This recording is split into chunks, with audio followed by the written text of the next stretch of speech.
ku musamman ina gaya maka wallahi yan bid'a nan suka raina ka har kofar masallaci. Allah ya shigar shugaba da saniya ku. Kuma abin da zan faɗa ga ustaz, muna da makarantar matan aure a firamaren ƙaura. Kawai ran na yan bid'a su wata maulidi suka ce za su yi maulidi a wajen. Kowa ya san nan muke karatu. Aka je a gaya ma shugaba ya ce kakku bar su.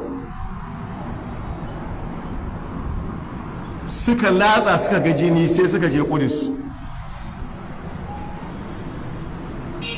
Aka zo Kudus, masallacinmu Kudus, shi ma nan za su yi maulidi.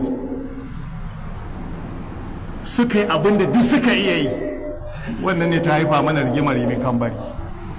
Dole sai da aka ba hammata iska, kowa ya san matsayinsa. Saboda koyaya mutukar suka san cewa ku musu shiru, wallahi tafiya za ta yi sai sun cinye ka.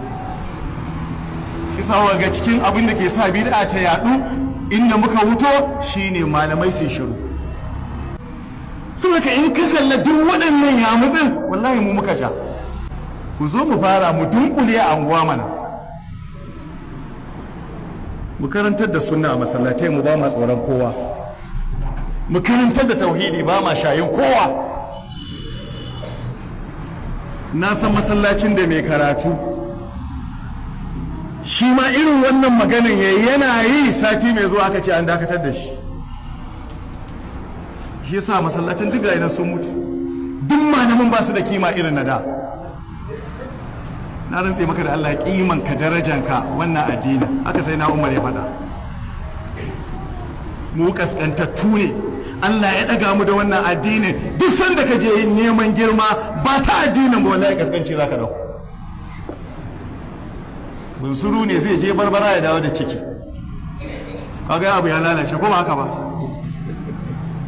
Wallahi abin da zai faru kenan.